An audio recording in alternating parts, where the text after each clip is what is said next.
Good evening. I am Royal King with Leon County. And I'm Eliza Chase with the Village Square. On behalf of Leon County, the Village Square, and Tallahassee Museum, we'd like to welcome you to Created Equal, Stretching Toward Freedom, a conversation about Florida Emancipation Day. This is the 6th year Leon County has served as a catalyst and convener for this important community event. But this year, Created Equal looks a little different. We want to thank you for joining us online as we welcome not only citizens from Leon County, but people from across the state to commemorate our history on Florida Emancipation Day. Later tonight, you'll hear how our past connects us to where we are now, with performances by the Gabi High School Choir, Royce Lovett, the Omega Lamplighters, and more. We hope this celebration of Florida Emancipation Day inspires you as much as learning about this history has inspired us. We want to express our gratitude for the team at Florida Humanities for making tonight's program possible. If you're not familiar with their extraordinary work across the state of Florida, we urge you to visit them online at floridahumanities.org. It's now my pleasure to introduce the chairman of the Leon County Commission, Rick Miner.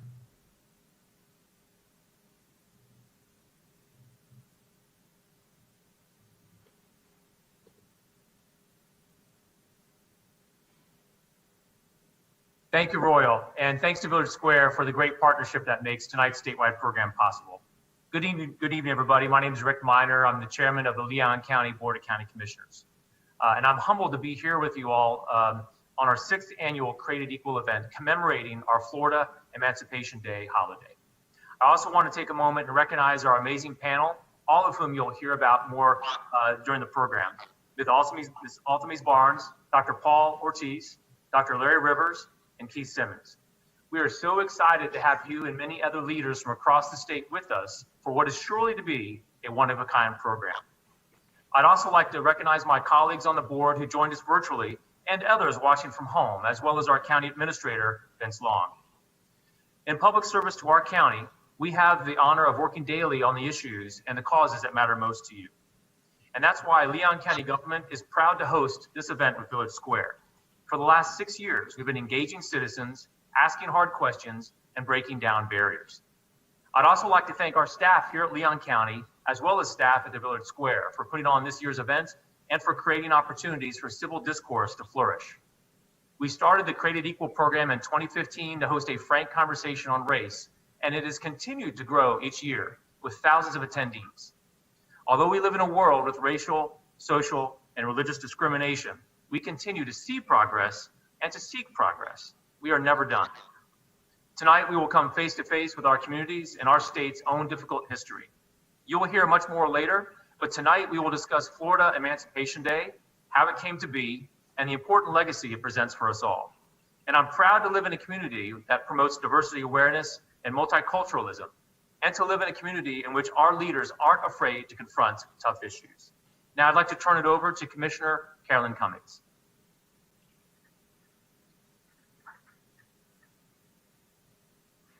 Thank you, Chairman Miner, and good evening to everyone. I welcome all of you who have tuned in on this historic date, and thank you for joining us for this very unique program. This evening, the history of Florida will be explored through the lens of the Emancipation Proclamation as of the date and time it was first read right here in Tallahassee at the Knott House. The tradition of remembering Florida's Emancipation Day has been supported by so many people in our collective community, and we will use that tradition and historical reminder to reflect on where we are now as a nation, a state, a county, and yes, as a community at large. For the last 156 years, we have been striving for justice and equality, and we must continue in that fight while recognizing the importance of May 20th. I want to acknowledge my friend, Mrs. Altamise Barnes, who you will hear from later in the program, but it was her strong commitment and conviction that led to May 20th being declared a holiday by the Leon County government. I also want to thank the continued focus of the Knott House and the John G. Rowley Foundation, along with so many other local partners who have collectively made Emancipation Day a very meaningful time in Leon County. Our program tonight represents just a small portion of their greater works and commitments.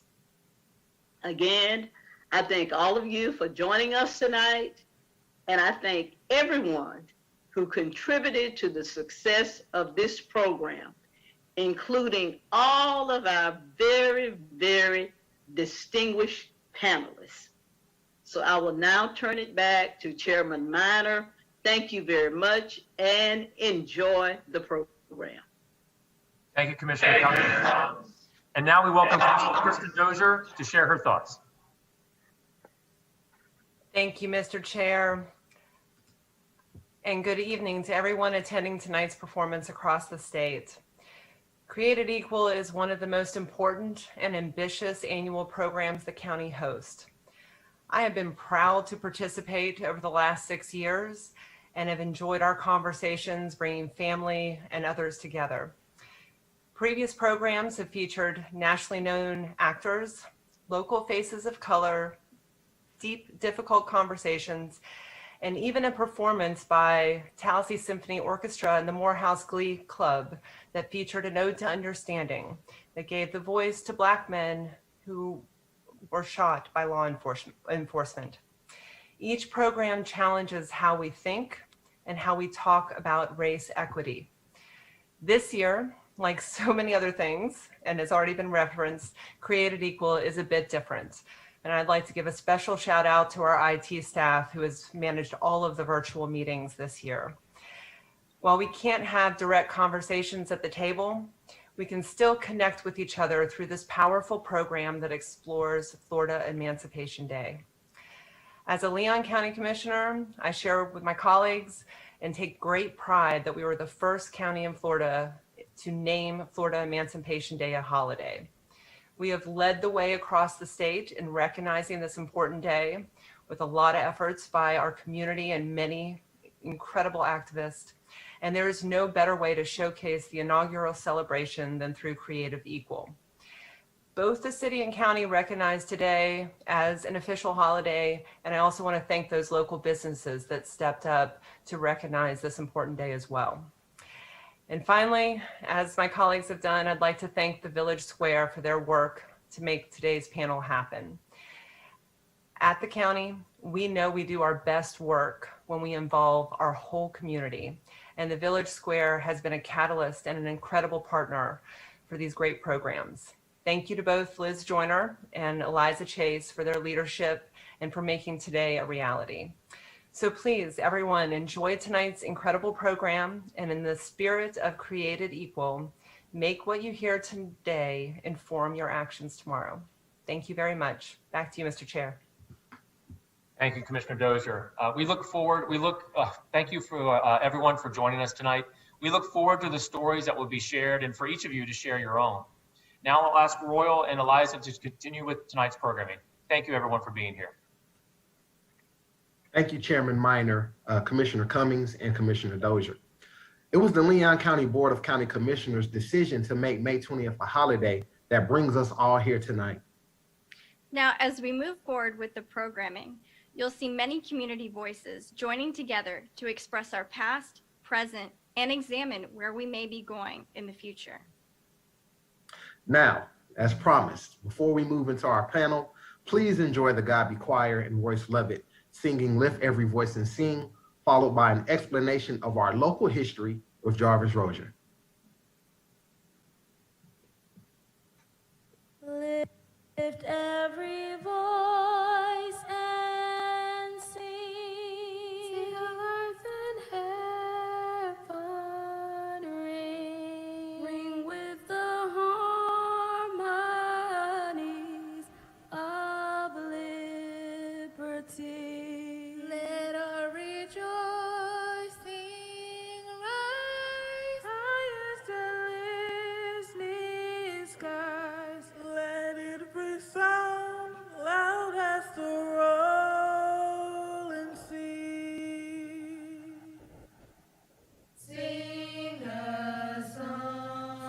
of the faith that the darkness has taught us.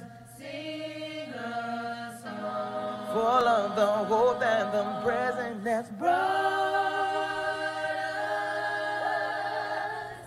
Facing the rising sun of a new day begun. Let us march on Till victory is won. Stony the road we trod, bitter the chastening rod, felt in the days when hope unborn had died, yet with a steady beat have not our weary feet come to the place for which our Father sighed. We have come over a way which the tears have been watered. We have Come treading our path through the blood of the slaughtered. Out from the gloomy past till now we stand at last, where the white gleam of our bright star is cast. Glad to be with you all today here at the historic Knott House, where an historic occasion happened on May 20th, 1865, when General McCook rode into Leon County, into Tallahassee, with his dismounted cavalry unit out of Macon, Georgia, on May 10th, to read the Emancipation Proclamation on the steps of this Knott House right here. After reading that Emancipation Proclamation, they went to the Capitol, lowered the Confederate flag, and raised the Union flag, and then making an end to slavery here in the state of Florida. I am president and founder of the 2nd Infantry Regiment, United States Colored Troop, Living History Association, and Reenactment Unit, an affiliate of the John Gilmore Riley Museum and the Florida African American Heritage Preservation Network. Our mission is to preserve, protect, promote, educate, and interpret the accomplishments of the many African Americans and abolitionists that fought to end the tyranny of slavery. We have to remember that slavery did not die by natural clause. We also have to remember that history is not objective, it is definitive. So the facts are facts, events that happen, they're events that happen. Here in Tallahassee in Leon County, the Emancipation was read, and now since that day, in 1865, then originally in 1867, organizations here in Leon County started celebrating the Emancipation Proclamation and celebrating up until this day. Many organizations have events that are going on. There's an event that my organization does also. The Emancipation Proclamation transformed the war. It allowed African Americans to fight during the war. It allowed African Americans to bear arms for the Union forces. Frederick Douglass was a great orator and an abolitionist. In his speeches, one where he spoke, he said, "Give a black man the brass U.S. letters upon his chest, eagles on his button, a musket on his shoulder, and bullets in his pocket. There's no one on this earth can deny he has earned the right to citizenship in these United States." It transformed the character of the war and made the United States Colored Troop in May 22nd, 1863 a reality. It changed the character of the war in that sense. Right here in Leon County, the County Commission has made it a holiday on May 20th, 1865, and September 20th, they made that a holiday to celebrate emancipation that was taking place right here in Leon County. The city of Tallahassee followed suit and made May 20th a state holiday, a paid holiday. And also the Florida legislature is working to make May 20th a state holiday as well. And well should be, because that is the day that the Floridians got the word, even though it was nearly 2.5 years later, that all slaves were freed, the over 62,000 slaves in the state of Florida. This history is very, very important. And I find myself at many times trying to getting the different organizations, different crowds, and different levels, ages, young and old.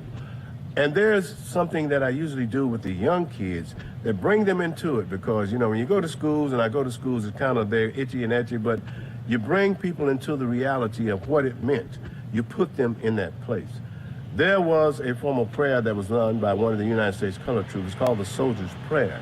And if I make sure, it said, Let me live so that when I die, I might have manners, and I shall know what to say when I meet my heavenly Lord. Say, let me live with the musket in one hand and the Bible in the other, so that if I should die at the muzzle of the musket, die in the water or die on the land, I shall know that I had my blessed Jesus in my hand, and I had no fear.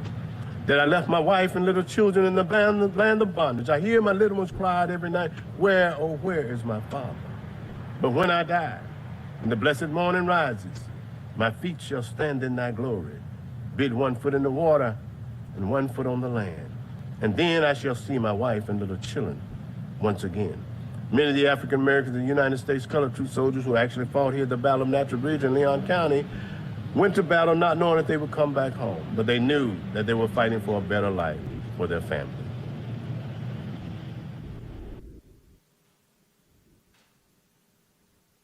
While we're not in person tonight, with all of our partners around the state streaming this event, we have a reach of over 100,000 people. That's right, 100,000. So thank you again to all of our partners. And again, even though we're not with you physically, we're still with you virtually. Now we'd like to introduce Keith Simmons, our partner with Florida Humanities. Keith is our facilitator for the panel this evening. He's the Communications Director of Florida Humanities, the state affiliate of the National Endowment for the Humanities. In this role, Keith serves as the chief storyteller for the organization, helping to promote Florida's fascinating history, along with stories and ideas that help to make the Sunshine State the best state in the nation. Keith oversees the production, publication, and distribution of Forum magazine. Keith is a proud graduate of Florida A&M University with a degree in history and the University of South Florida with a master's in American history. He's a fourth generation Floridian and a native of the Tampa Bay area. Keith, welcome. Thank you so much, Eliza and Royal, for that wonderful introduction. And thank you for the opportunity to partner with you with this very exciting program. We're honored to be with you for Created Equal in this sixth iteration of a really important series of conversations. I first really started to become involved in talking about emancipation when I was actually a student at FAMU. I participated with the group that Sergeant Major Rozier founded, and it really sort of underscored this importance of interacting with history and needing to kind of step fully into that process. And I think that's something that we have an opportunity to do again this evening with our very distinguished panel, which I am honored to introduce to you now. First, I want to introduce Ms. Althemise Barnes. She's the founder of the John G. Riley Museum and the Florida African American Heritage Preservation Network, a statewide professional museum association that serves as a resource in preserving Florida's African American culture. Ms. Barnes led these efforts for a quarter of a century, where she documented the lived history of Black citizens through oral history interviews, innumerable historical projects, and publications. President Obama appointed her to the National Board of Directors of the Institute of Museum and Library Services. The Village Square's Bill Maddox calls Ms. Barnes a national treasure. Ms. Barnes, it is a pleasure to have you join us this evening. Next, I would like to introduce Dr. Larry Rivers. He is a distinguished professor of history at Florida A&M University. He brings a rich background of knowledge to the panel as a respected author, historian, and scholar.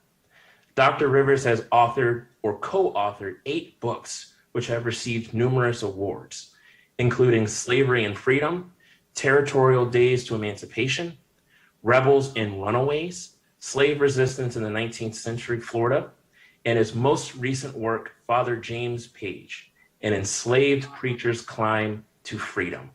It is an honor to have you join us this evening, Dr. Rivers. Thank you. Finally, for our panel, I'd like to introduce Dr. Paul Ortiz. He is the director of the Samuel Proctor Oral History Program and a professor of history at the University of Florida. Dr. Ortiz's books include Emancipation Betrayed, The Hidden History of Black Organizing, and White Violence in Florida from Reconstruction to the Bloody Election of 1920. He also served as a consultant and featured narrator for the PBS series done by Henry Louis Gates Jr. titled The Black Church. This is our story. This is our song. Welcome, Dr. Ortiz, and thank you for being a part of tonight's conversation. Thank you. And again, thank you to all of you for joining us for this program. And I think what I would like to start with is if you could sort of briefly talk to us about what is it that's important for citizens to understand regarding the history of emancipation, regarding General McCook's news to Floridians and reading the Emancipation Proclamation that occurred 156 years ago today. And with that question, I think I would like to start with you, Ms. Barnes. What is it that you think is important for citizens to know and understand about emancipation in Florida? Thank you. That is a very, very good question, and it's also a very timely question. I thought about it, and I tend to think that with this 21st century as it is evolving, it appears that there is a need to distinguish fact from fiction, truth from truth, and it's become like a constant daily challenge. So personally, as it relates to when persons in the United States and Florida in particular were freed, I never had reason to think that there would be people who did not know the history, or that it would find itself in a state of ambiguity. I think what we need to know is that there is a reason why certain things happened as it related to the emancipation, and it's not just a one-day event and it's over. The emancipation is more of a process, or was more of a process. Factually, and there are other dates that preceded September 22nd, 1862, when President Lincoln issued a preliminary proclamation document, but his cabinet was in resistance to his plan to release the enslaved. So on December 31st, and that's where I want to just pick up quickly, December 31st, 1862, which was the night before his signing of the official document on January 1st, 1863, African Americans, enslaved African Americans, gathered in churches, and those of us from that group know about the watch night service. They were watching for the dawn of a new day. We call it watch night still, though the tradition of how it started has sort of taken on a different twist to a degree. On the January 1st, 1863, when the signing took place, there were certain states in rebellion, resistant to the order. Now, some say that it was because word traveled slowly and we didn't have the internet and all of that. But equally and more so is that the Confederates in these states did not consider Abraham Lincoln to be their president. They were Jefferson Davis. That was who they obeyed or looked to. So that meant that for another 2 years, from 1863 to 1865, there had to be an enforcement reading. And that's where we get to Florida, Georgia, Texas, Mississippi, Louisiana, and the 3 or 4 other rebelling states. A Union general was sent in. The one sent to Tallahassee was Union General Edward McCook, and the Union troops came with him to provide protection. The enslaved and the slaveholders gathered downtown in the Knott House area, and that was where General McCook made the reading. A celebration took place right after at Bull Pond, B-U-L-L. Today it's known as Lake Ella on North Monroe.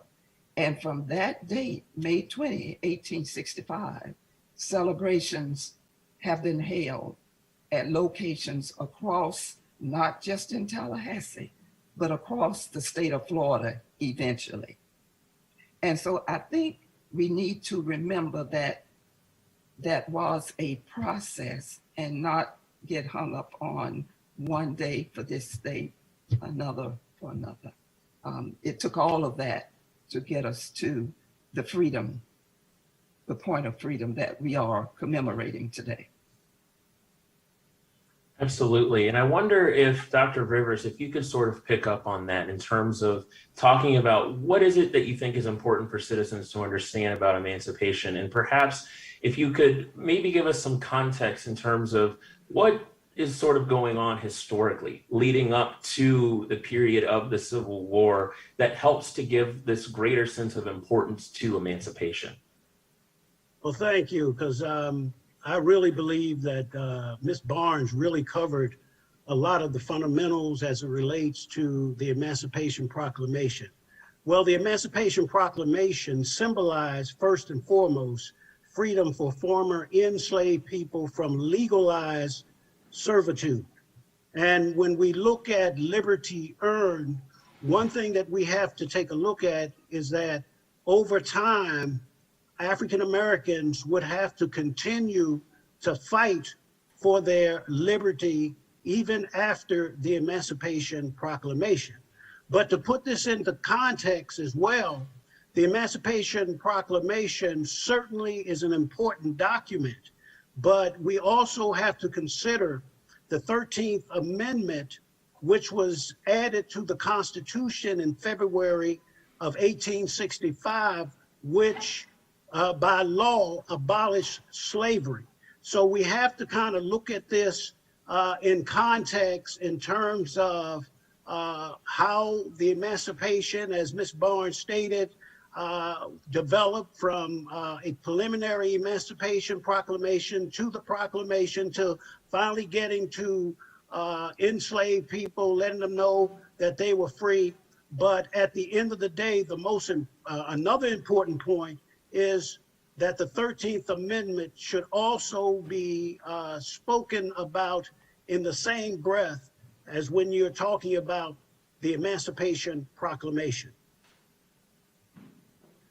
Dr. Ortiz, if you could kind of follow up with that, and I wonder if you could also speak to some of the research and scholarly work that you have done in terms of talking about the ways in which African Americans tried to achieve freedom, however it was defined, and perhaps some of the obstacles that they may have faced in pursuit of obtaining that freedom. Thank you, Keith. You know, emancipation, as Ms. Barnes has astutely noted, it was not one day. It was a process. It was the culmination of centuries of the Black freedom struggle. And when emancipation is achieved, when Black people achieve emancipation in the United States, it's the greatest event in American history. No other event is even close. In 1935, when W.E.B. Du Bois wrote Black Reconstruction, he argued that emancipation, in fact, was the greatest day of the last 1,000 years of all human history. He said there's no other drama like it, where people had been put into horrific bondage, had labored without pay, had suffered, had watched their families torn apart from them, and found a way, despite that, to survive. And as Professor Rivers's most recent amazing book on Father James Page notes, Black people on those decades leading up to emancipation had created a liberation theology. They had taken the Christianity which had been imposed upon them, which was a Christianity of the master class, and they had turned it upside down.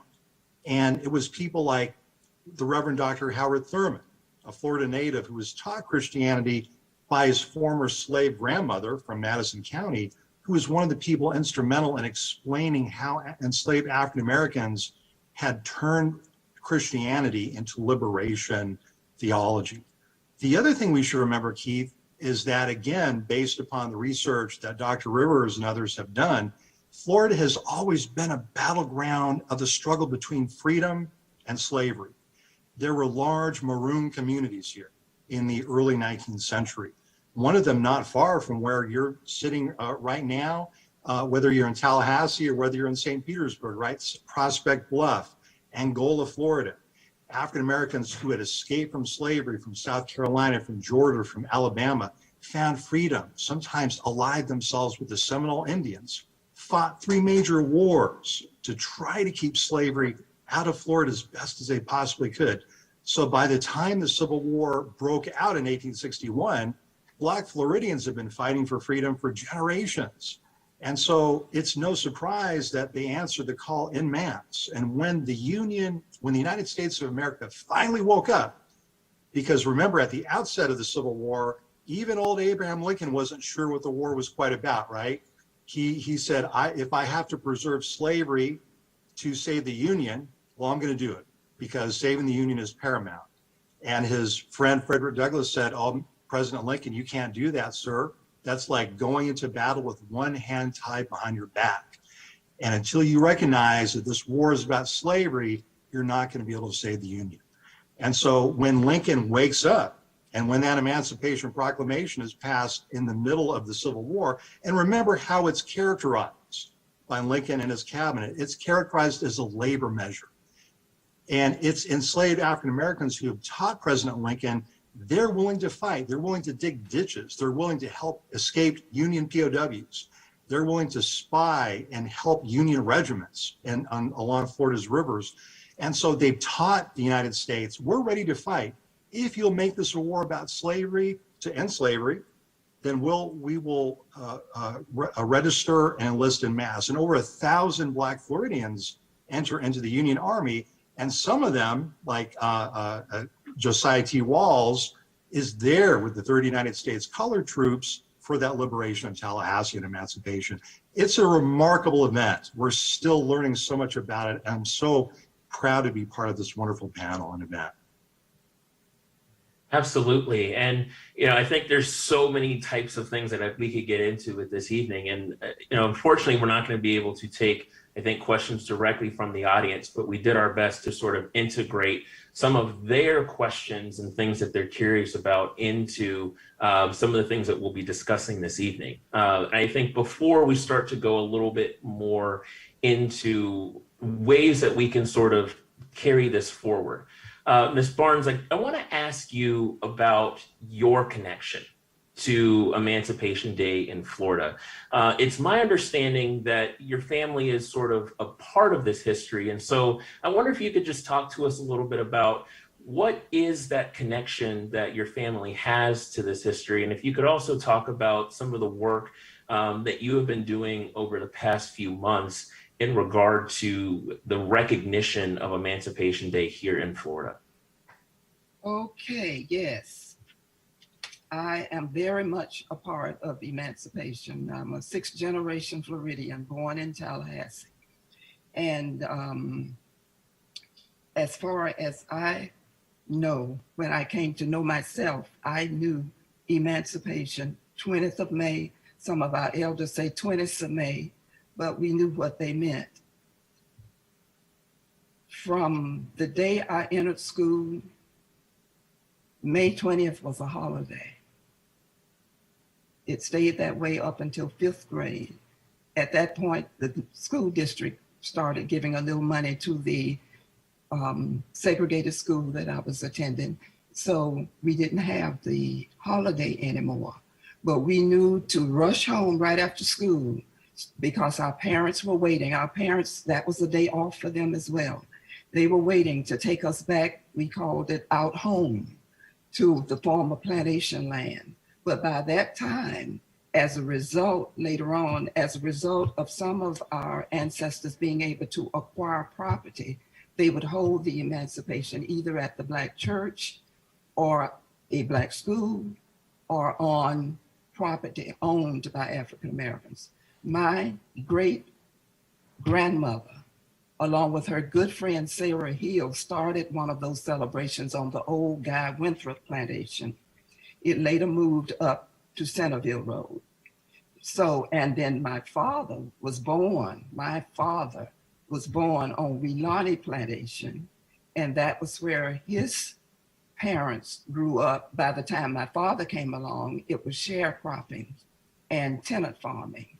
And then my mother was born and grew up as a child on the Waverly Plantation, but her father was the overseer of the plantation.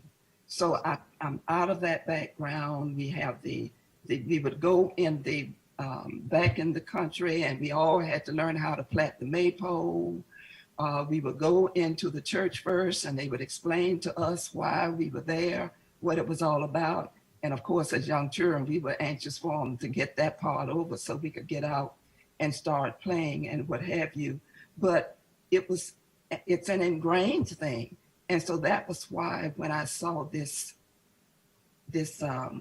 legislation coming out and discussions about other places being what Florida really was, it just became something that I just felt we had to deal with, not for just present generations, but to knit generations of Floridians to this history. Absolutely. And I wonder too, if you could talk with us just a little bit about some of the other work that you're doing with colleagues around the state in regard to making this not just a celebration in Tallahassee, but really across the entire state of Florida. Thanks for asking that also. When we found out that there was legislation to make June 19th the day that slaves in Florida were freed, and in fact, that is in the Florida statute. It's been there since 1991. There was an uprising. I made some contacts with local historians and also with members of our Florida African American Heritage Preservation Network. And that consists of historical museums across across the state of Florida, all regions of the state. What happened was, once the chronology was put together, the primary and secondary sources, the old news clips and what have you, we sent them out, and other commissioners, you heard earlier how our Lynn County Commission and city government adopted this day as a holiday. Well, in pockets, these directors of the museums began talking to their politicians. And so we have other cities and counties now, Bartow, Lakeland, Fort Myers, Duval, Jacksonville, where the commissions, Punta Gorda, have now passed resolutions declaring, codifying that May 20th, 1865 is the official day of emancipation. And many are holding commemorations today. Some are resurrecting some that started years ago, but had tapered off. So those are being restarted today. I will mention one in particular down in Jacksonville, Duval County. Our museum director there, Ms. Jacoby Pittman, who's now on the Cultural Council, has an ordinance, and they are holding a big festival in the James Weldon Johnson Park in Jacksonville today.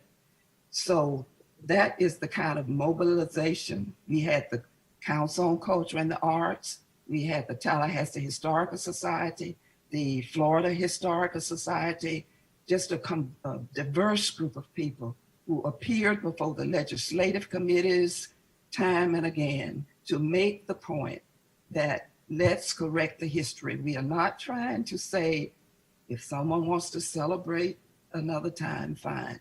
That's not the problem. But the history, especially in our official legal documents, need to be correct. Absolutely. And it sounds like there's been a considerable amount of work that you've done to make that a reality. And I want to turn now to both you, Dr. Rivers and Dr. Ortiz, and kind of get your thoughts on, both of you being in a university setting. I'm sure there's certainly some interesting challenges and things like that associated with talking about these types of stories and trying to convey that sense of relevance. Particularly if you're dealing with audiences that may not be from Florida, or they might have a different racial or ethnic background. And so I'll start with you, Dr. Rivers. If you could just sort of reflect on some of your experiences as an educator, what is sort of that argument in terms of, for someone that may not have that strong connection to Florida or to this type of history, that they should become invested in these stories? That's a great question, Keith. I think that it's very important to understand the importance of history. To deny one's history is to deny one's existence.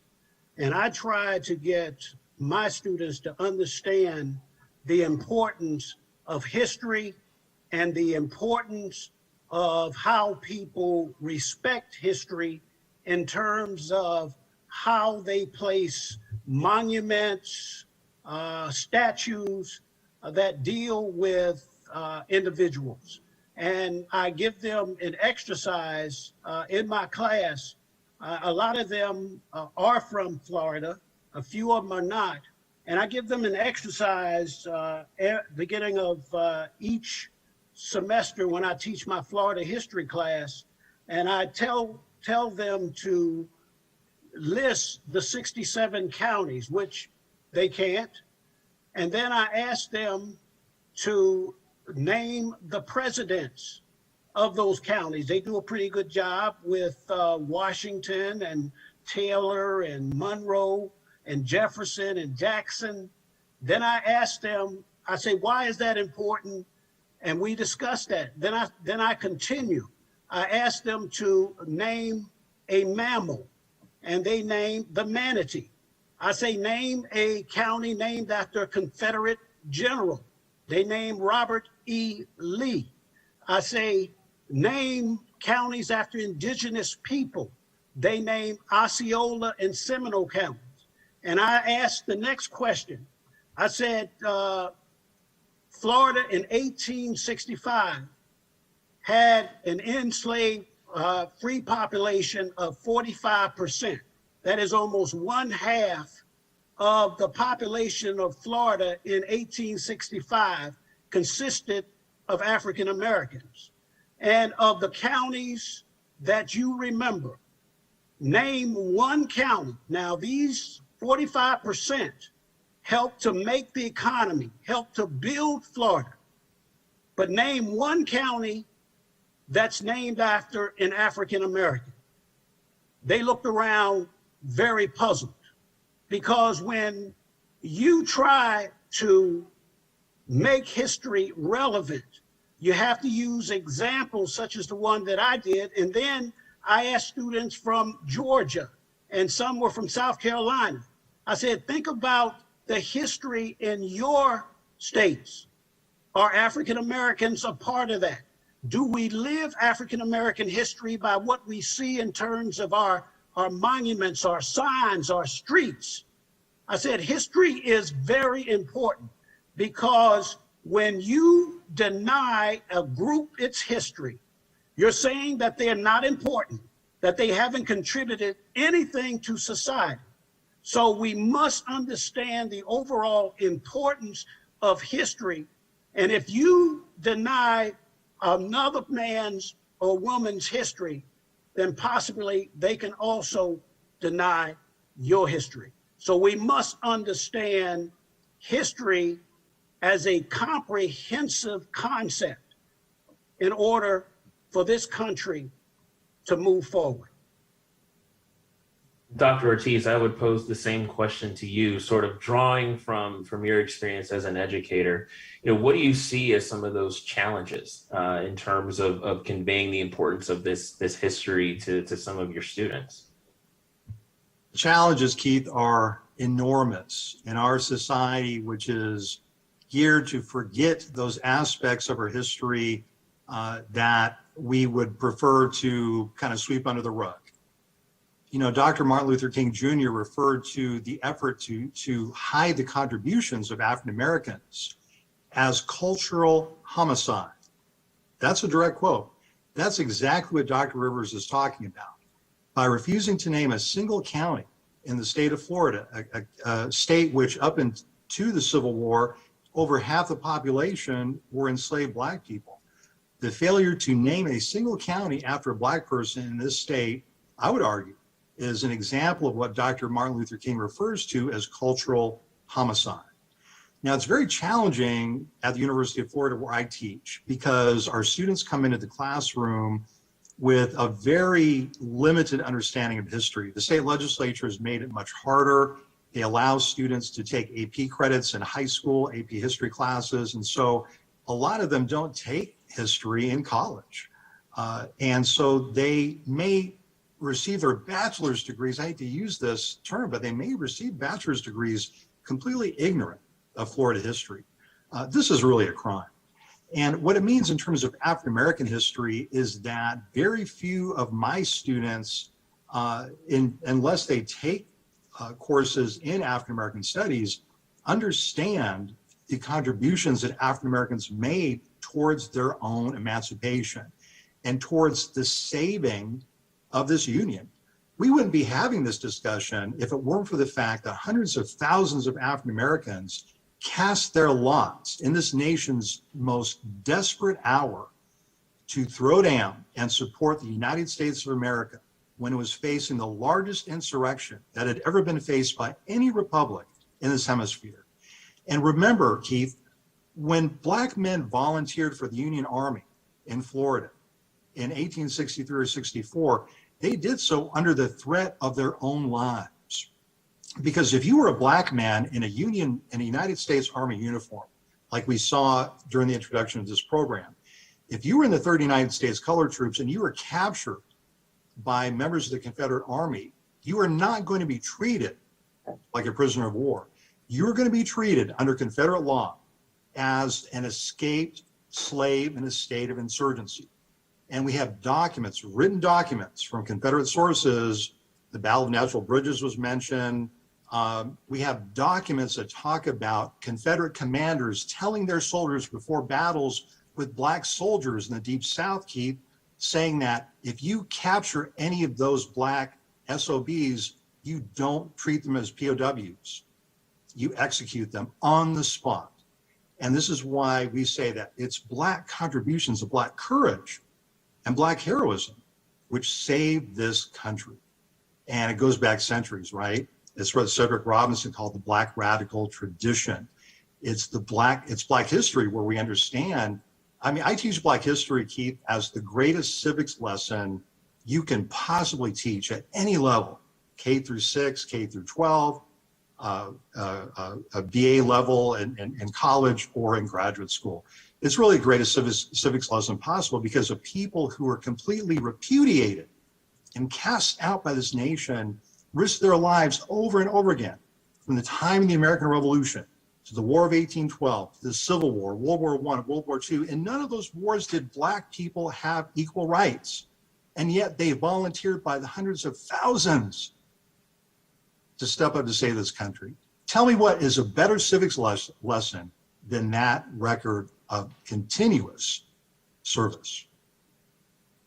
It certainly seems like there's nothing else that could ultimately rival that. And I think what you have sort of touched on is that in terms of being in our democracy, there really is just this necessity for people to participate in it, and that it's just a basic requirement of citizenship. And I want to share a really quick story that I heard related to the founding of this Created Equal initiative. So Greg Ellison, who is the founder of Fearless Dialogues, he grew up in Atlanta, close to the home of Martin Luther King. And he said he had big dreams. And he was talking to his Aunt Dottie. And he said, "Aunt Dottie, how can I change the world?" And she had this response that was just really simple and profound. And she said, "I don't know how to change the world, but I can change the 3 feet around me." And so with Created Equal, when they started doing this concept, they unfortunately couldn't find 3-foot tape measures. So they got a little bit more ambitious and used 5-foot tape measures.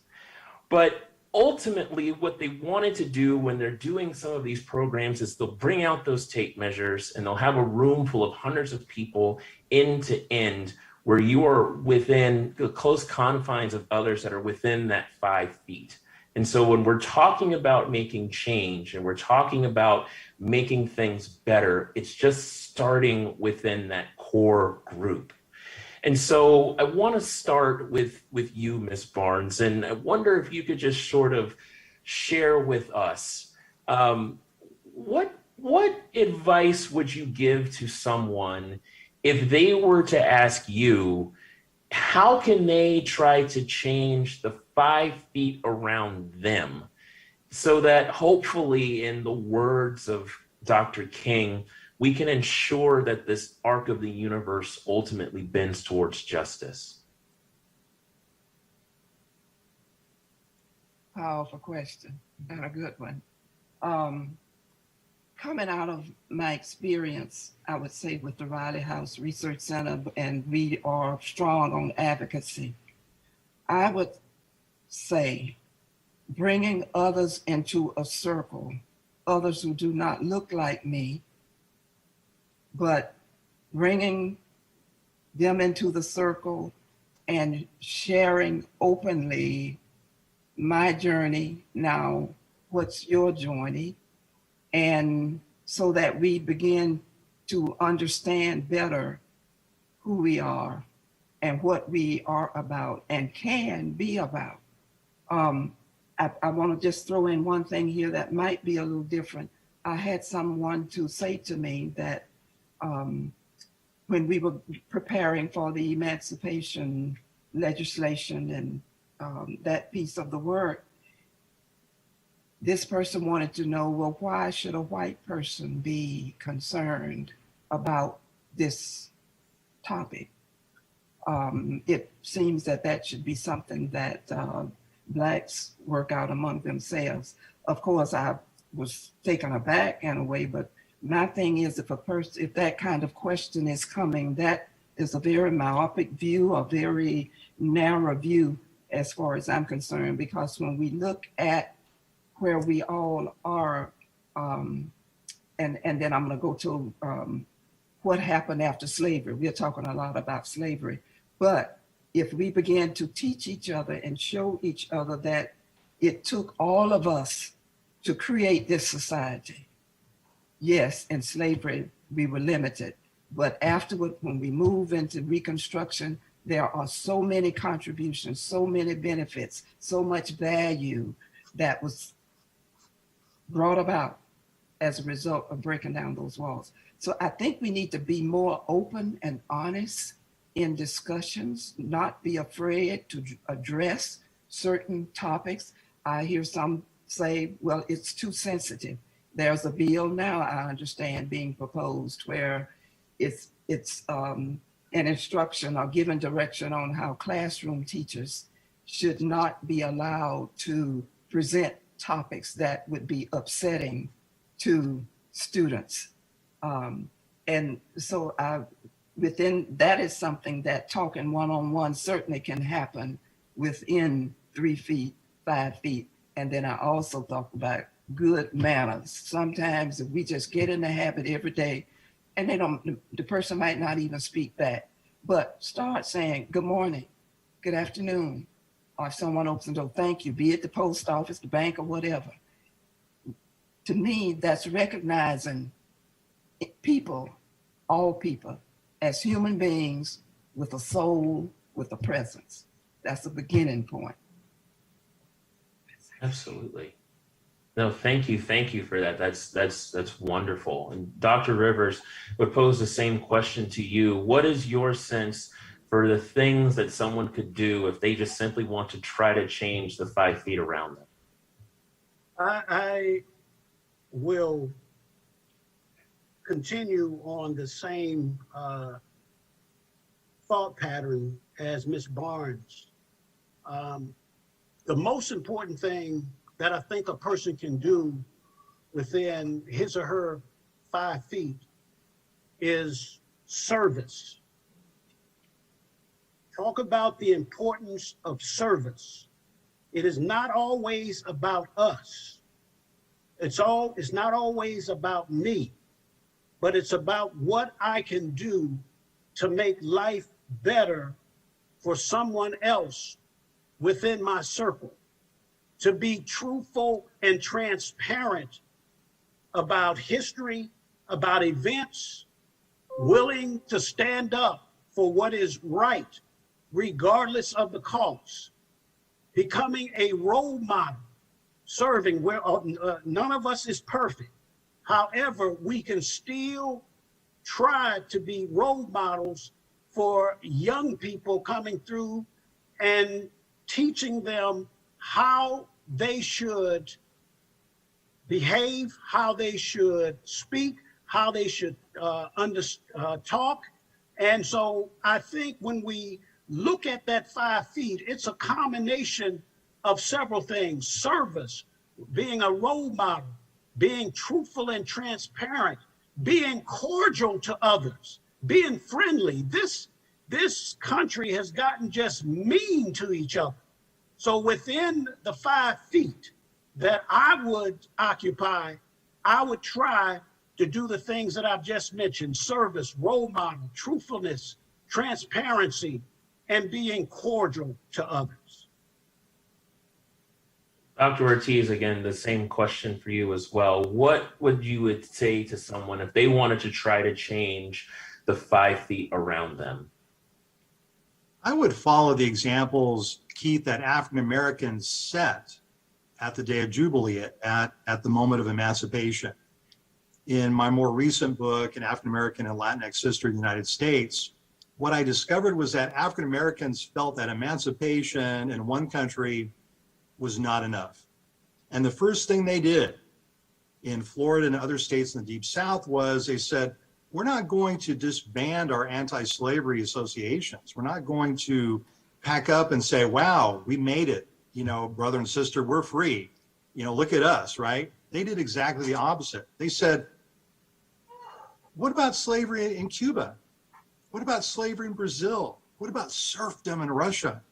And African Americans like Frederick Douglass, like Josiah T. Walls, who I mentioned earlier, who was my congressman in Alachua County during Reconstruction, formed a national organization, a national anti-slavery organization to fight slavery worldwide. Just imagine. So that's one of the ways, I think, just again, echoing what Mrs. Barnes and Dr. Rivers says, that is a lesson from the Black freedom struggle. Always stand for justice for others. It's not just about me. I'm only one person. And I'm safer and more happier and freer if my neighbors around me are safer, happier, and freer. I think the key to understanding why African Americans had developed such an expansive conception of liberty and democracy. And remember, until Black people get the vote in Florida, we didn't have a public educational system. Are you kidding me? Public education was only for the sons and daughters of who? The master class. Not poor white people, not small white farmers. Public education in this state was only for wealthy sons and daughters of planters. Black people, when they got the vote, that's the first thing they did. They said everyone should have equal access to public education, Hispanic, white, Black, and otherwise. That's an astonishing conception of democracy in 1865. And we have to study, what are the origins of this? Where does this come from? You know, that last generation, Keith, of enslaved African Americans who gave their precious testimony in the 1930s, and Dr. W.E.B. Du Bois captured this in Black Reconstruction. They said, at the moment of the Day of Jubilee, we saw Jesus in the flesh. We saw God. We saw Abraham Lincoln. And initially, when historians saw this testimony, they said, oh, they were just having hallucinations.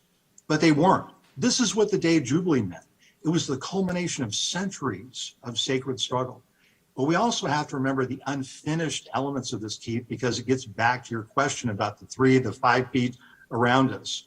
Because African Americans were betrayed in the state of Florida, not only by Tallahassee, they were betrayed by the federal government, who turned its back and did much worse against African Americans with the end of Reconstruction. Black people in this state suffered the highest per capita lynching rate during the Jim Crow period than any African Americans in any other state of the Union. And so there are so many unfinished elements of the Black freedom struggle. Next week, I'm so excited. Now I'm going to fast forward a little bit. Tallahassee is celebrating another landmark, a commemoration of the 1956 Tallahassee bus boycott. Wow. After you learn about Emancipation Day, after you go to Ms. Barnes and Dr. Rivers' books, learn about the Tallahassee bus boycott. It was an incredible freedom struggle. And it was organized by people in the city in Leon County. And that's certainly another, I think, really great thing to commemorate with the Tallahassee bus boycott. And there's something I want to follow up with you on really quick, Dr. Ortiz. And I think that if there's someone that's listening and watching this conversation and hearing about some of the things that our panelists have proposed, and they're just sitting with this emotion of fear. They're afraid of maybe the things that they don't know. They're afraid of, some of the things that are around them that, speaking up can sometimes sort of have consequences. And so, you want to try to move, you want to try to change these things, but you're just afraid. And so what would you kind of say to someone if they expressed that fear and that apprehension? There's the desire, but there's also that fear that could potentially be holding them back. Yeah, it's a great question, Keith.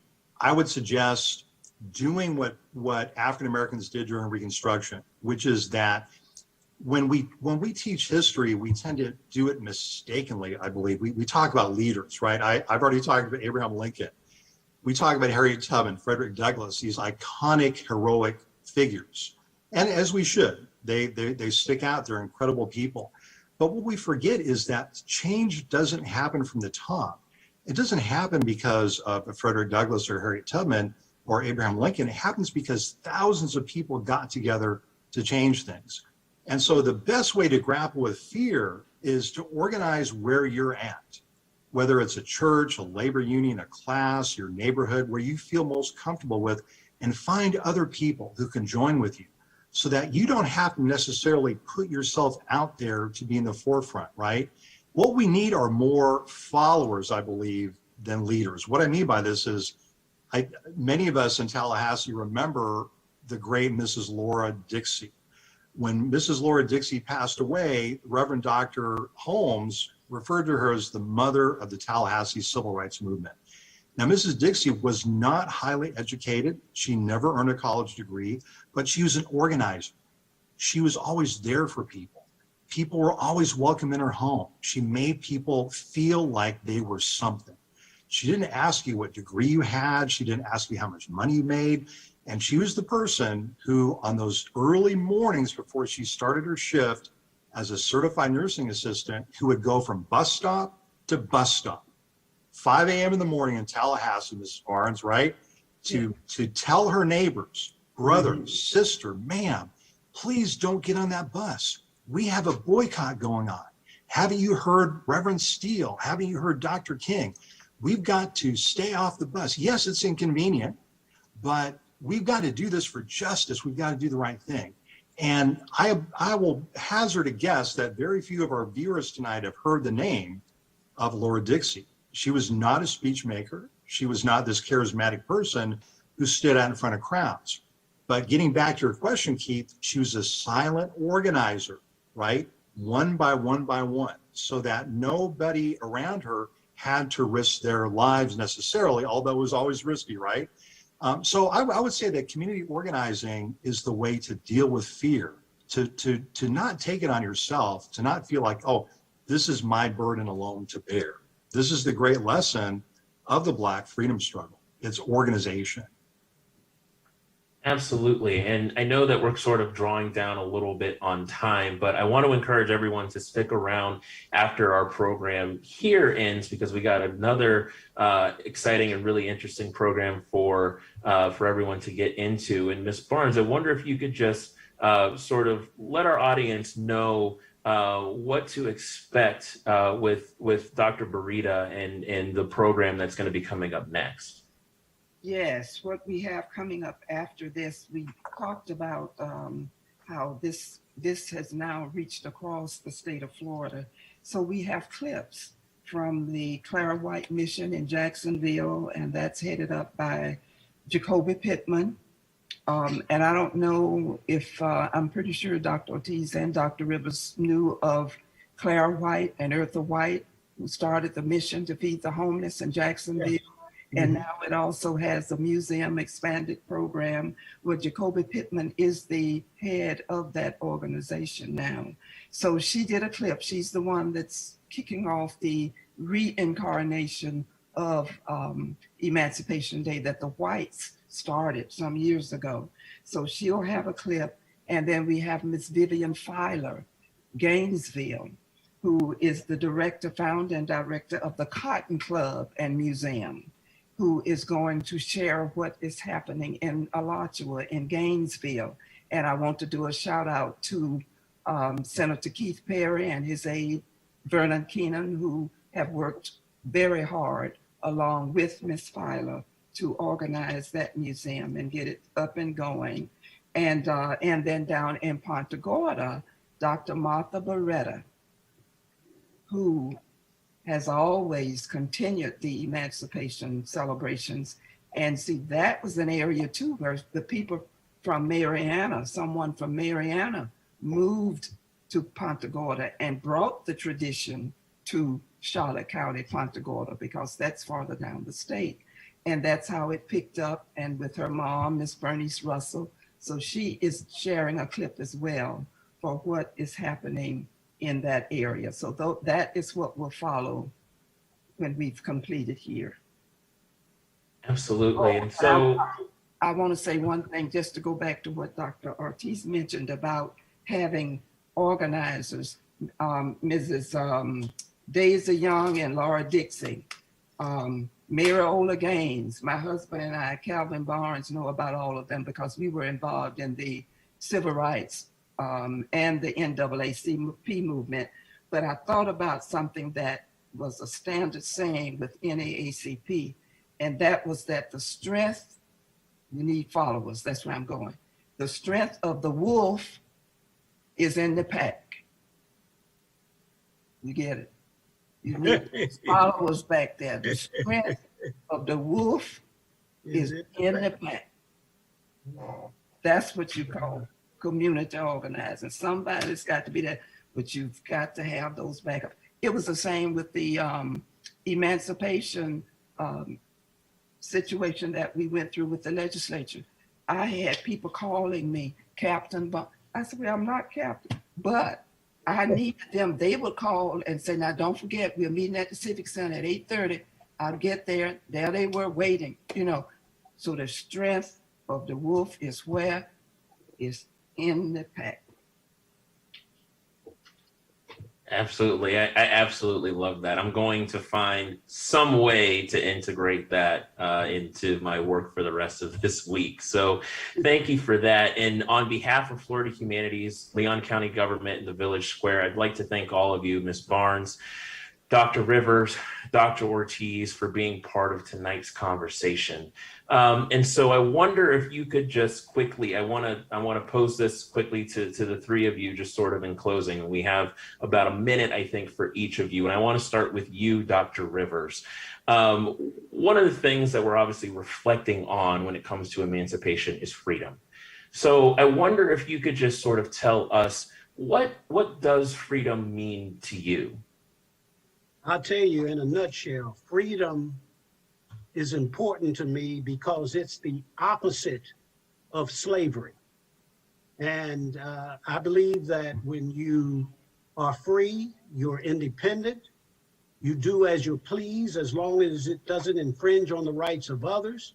You have ability to act, speak, and think without legal restrictions. Freedom is an inalienable right. And to deny one group its freedom, you can easily deny another group its freedom. Thank you for that. So Dr. Ortiz, the same question. What would you say that freedom means to you?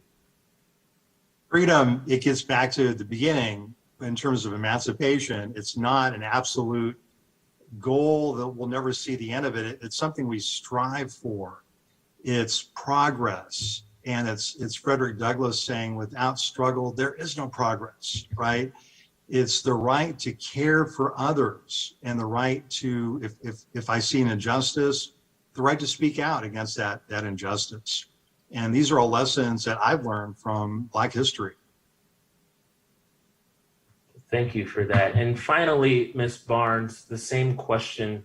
What would you say that freedom means to you?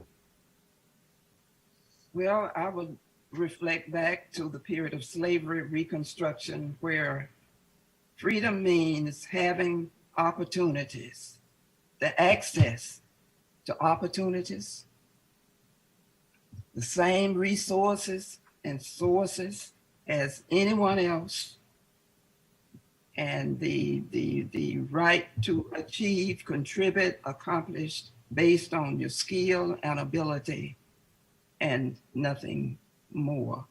I think of the period of slavery as Dr. Akbar would say again, it was like the crucifixion.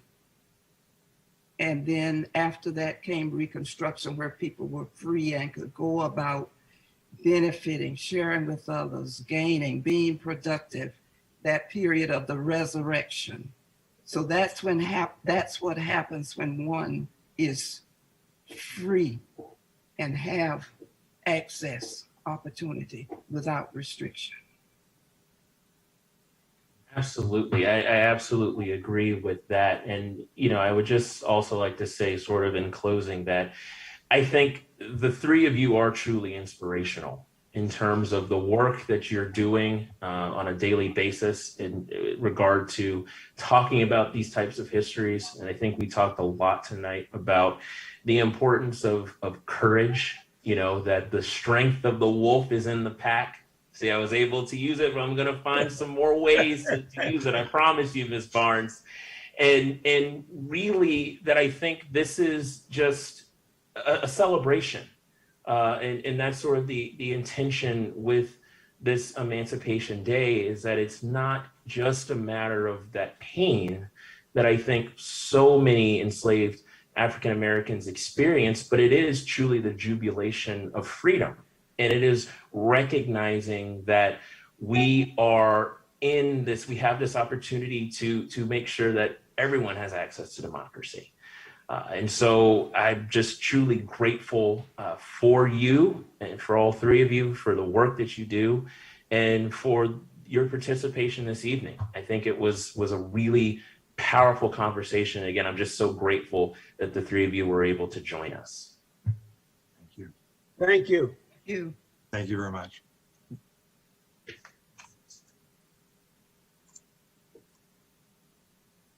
Keith, and to our awesome panel, thank you so much. Thank you. Eliza, that was an amazing conversation. It was so many high points in that conversation, but what really got me was what Ms. Barnes, when she mentioned about the 3 to 5 feet. And then of course, when Keith re-mentioned what she said about the strength of the pack, what kind of like captivated you and stood out? I think what Dr. Ortiz said about understanding our history, really, really understanding our history, is something that I took away from the conversation. And then, as well as when it comes to the 5 foot challenge, what Dr. Rivers said about just being kind to one another and how we've gotten to be so mean and how we just need to start to listen to one another and be more kind. So yeah. I loved the conversation. It was really, really insightful for me. Absolutely. I couldn't agree more. So to everybody out in virtual world, the program is not over yet. I repeat, it is not over. So please continue to stay with us. Before we pass the torch, though, to the Gabi Choir and the Omega Lamplighters for a youth-inspired original arrangement of We Shall Overcome, we'd like to share a little tradition of ours. Eliza kind of alluded to it, the 5 foot challenge. This tradition includes a competition for a $500 startup grant for innovative citizen ideas that serve to create and support engagement across racially diverse communities.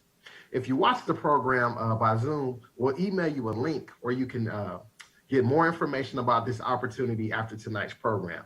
You'll submit your ideas by Friday, June 25th. Now, if you're in Leon County, we hope you'll meet us back at Created Equal again in 2022, this time in person. For the rest of Florida, we'd love to invite you to join our tradition by offering opportunities to build community across color, creed, and ideology through Created Equal or through the Village Square's Local Colors series. This year, the Local Colors series was launched in Sarasota County by the Sarasota Public Library and is a cutting-edge model for bridging division. Feel free to email us at eliza@villagesquare.us if you're interested in bringing local color to your hometown. Thank you again to Keith Simmons and Florida Humanities for their support in making this program a reality. Thanks again also to our esteemed panelists, Ms. Barnes, Dr. Rivers, and Dr. Ortiz, and the one and only Sergeant Major Jarvis Rozier. And to the incredible performers, the Amos Gabi High School Gospel Choir, Royce Lovett, and the Omega Lamplighters Mighty Light Team, and our streaming partners at the Tallahassee Democrat and the Samuel Proctor History Project. I mentioned this earlier, that in our normal setting, we would have convened hundreds of local citizens, but with all of our state partners tonight, we're able to reach 100,000 Floridians. It's a team of people, though, that are working behind the scenes that make this event what it was, and you didn't get to see them all tonight, but they were extremely crucial and important in making this event a success. Thank you, Siobhan McAndrew, for all your hard work, and to the rest of the team, we say thank you. Yes, thank you so much to the team. So the history of Emancipation Day is part of our history as a people, history that's important to know to better understand where we are now.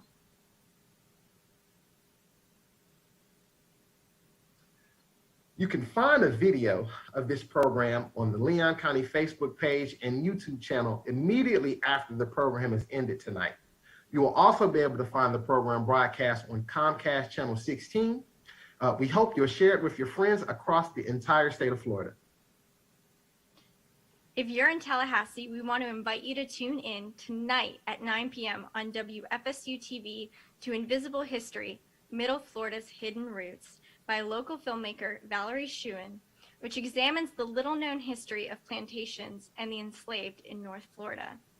If you're out of town, it can be streamed at wfsu.org/television. Again, thank you. Thank you all for joining us in this discussion about Florida Emancipation Day and freedom. To finish our program, we'll hear from partners across the state who couldn't be here tonight, including a performance from one of my favorite groups, the Omega Lamplighters. Now, before we close out with our partners from across the state and the Godby Choir, we have a question for everyone watching from home. What is your definition of freedom, and what steps can you take to step closer to that ideal? So, Royal, what does freedom mean to you?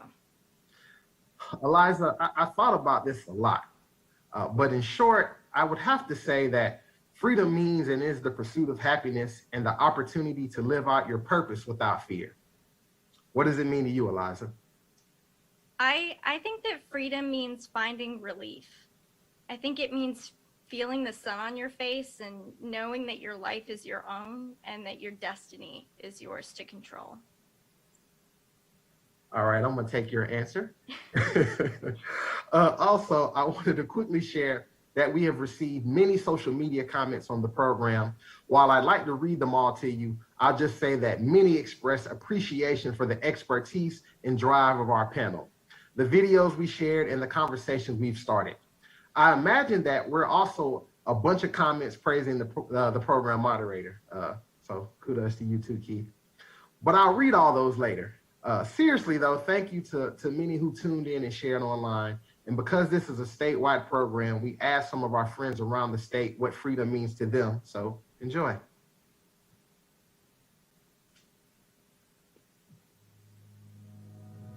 Freedom means self-determination. Freedom to me means not having to worry about a target being on my back. Freedom to me is the liberty to thrive in the world and be myself. Freedom means being able to sleep while your son is walking along his own street. Freedom means the opportunity to discover and to develop your God-given talents to their greatest potential. Freedom means embracing diversity of thought and engaging across differences. Having the same laws and those laws applied equally. Freedom means recognizing the past wrongs and injustices with the celebration of unity with a profound purpose for a continued freedom. Freedom means taking ownership of your actions and beliefs. Freedom to me means the ability of an individual to reach their full human potential without the barriers of discrimination or harassment for who they are, what they believe, or what they say. Freedom is perfect love, and perfect love casts out fear. Freedom means having access to the ballot box. To me, freedom means independence and the freedom to be oneself. Libertad es el derecho para que uno sea uno mismo. Freedom is not being afraid to be stopped by law enforcement, let alone speak to one. Freedom means to me to be a person of color and be able to look at a white person without being harmed or threatened. Freedom is having the ability to change your future in your image. Freedom to me is the ability to express myself in any way that I choose.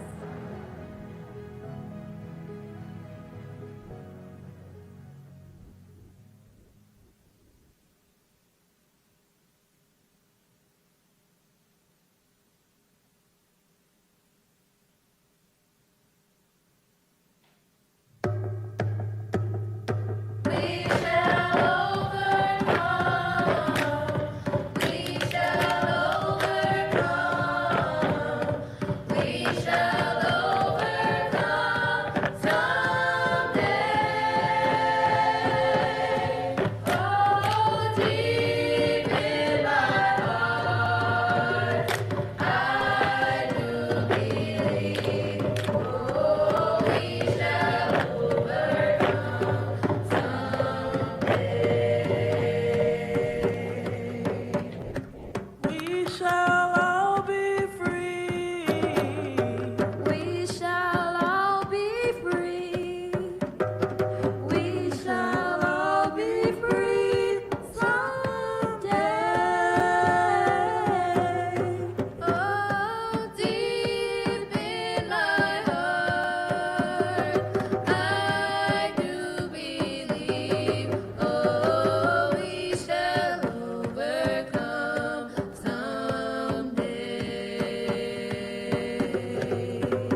In Punta Gorda, we have celebrated Emancipation Day, May 20th, since the very first African American settlers came here.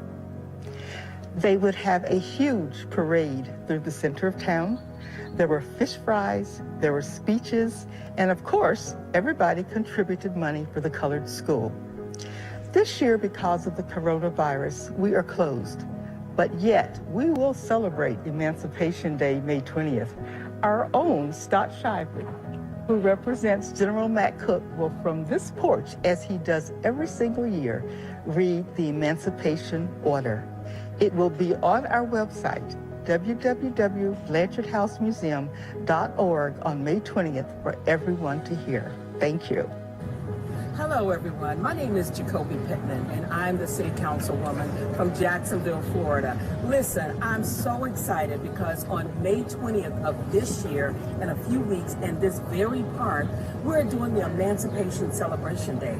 And listen, I am so proud to be the chairwoman of the event, and I was able to develop legislation and my colleagues support it. But most of all, I'd like to support and thank Ms. Altamise Barnes for mobilizing us all together to help us understand what the emancipation means across the state of Florida when slaves were freed during that time. Again, I'm excited. Look forward to you all joining me here on May 20th. We have an all-day festival and celebration right here in the James Weldon Johnson Park. Remember, do all the good you can in all the ways you can, for all the people you can in all the ways you can, while you can. And remember, happy celebration for the Emancipation Day. Yay! Gainesville, Florida is very excited to be celebrating Florida's Emancipation Day. This year, 2021, we will have this big celebration on May 22nd at 10 a.m. via Zoom. Gainesville has taken on a month-long of celebrations that they're calling Journey to Juneteenth. We're partnered here at the Cotton Club Museum with the city in preparing our May 20th celebration so that we start off knowing that we are Floridians and our day is May 20th. So join us on May 22nd at 10 a.m. via Zoom. You can find the link at our website at cottonclubmuseum.com under events. We all over will celebrate with music and history, drumming, dancing, harmonica playing, and much more. So we hope that you will be with us on May 22nd, 10 a.m. via Zoom.